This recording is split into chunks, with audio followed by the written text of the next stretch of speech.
अस्सलाम वालेकुम। मोहम्मद फ़ारूक रियाज और साबा खरीत से हैं। मेरी दिल से दुआ है कि साबा खरीत से हों जी। सर साढ़े जानवर देखो, अज इन्नी क धुंध पई दी है कि टाइम हो गया 2 बजते पे 2:30 हली तक जरा ना धुंध नहीं खत्म हुई। जानवर हूँ कड्ढे ने बाहर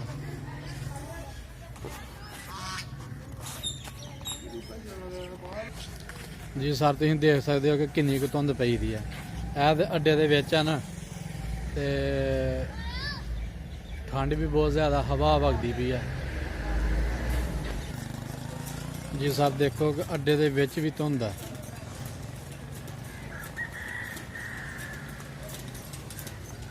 इधर भी धुंध है। माशाअल्लाह ठंड बड़ी है अज, ते बकरियां लेट कड्डियां ने। रानी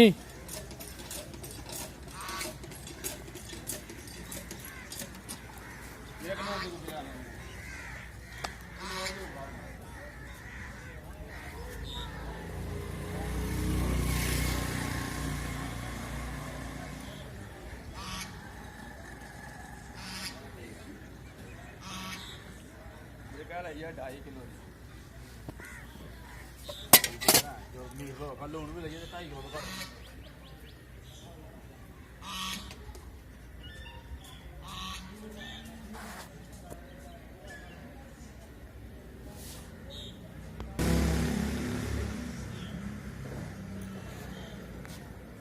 देखो जी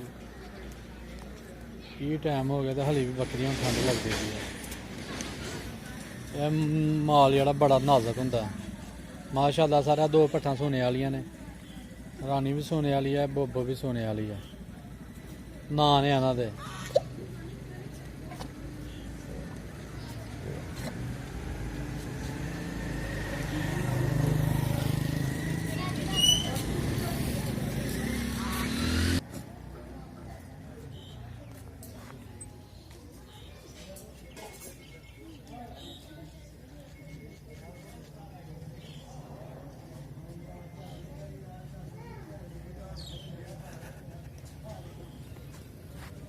ਇਹਦੇ 'ਚ ਸਰ ਪਾਇਆ ਹਰਾ ਤੇ ਚੋਖਰ।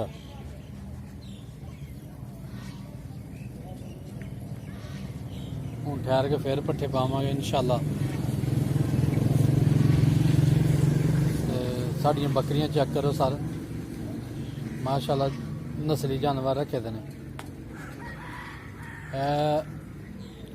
3.5 महीने हो गया दूआं नूं सर गब्बन होए दे। ਇਹ 2 ਪੱਠਾਂ ਨੇ ਛੋਟੀਆਂ, ਉਹ 2 ਸ਼ੇਰੂ ਨੇ।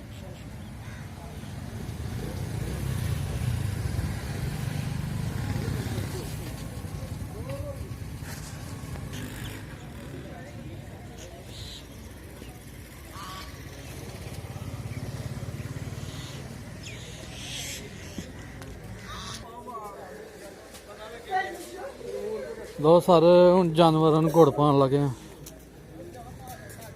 काली जीरी है ते मेथरे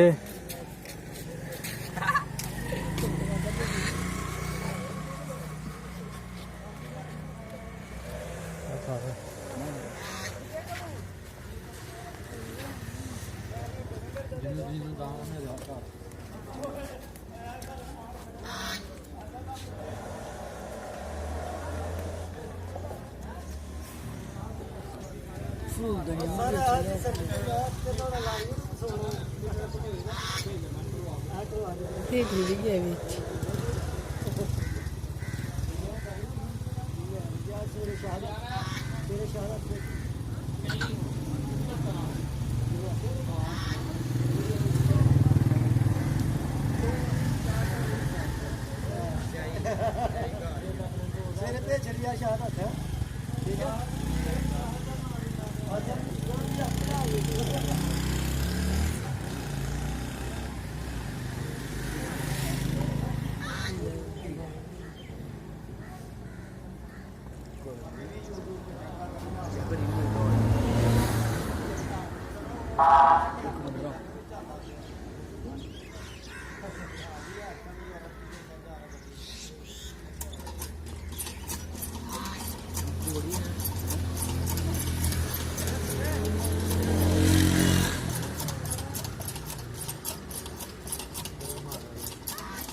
आज हम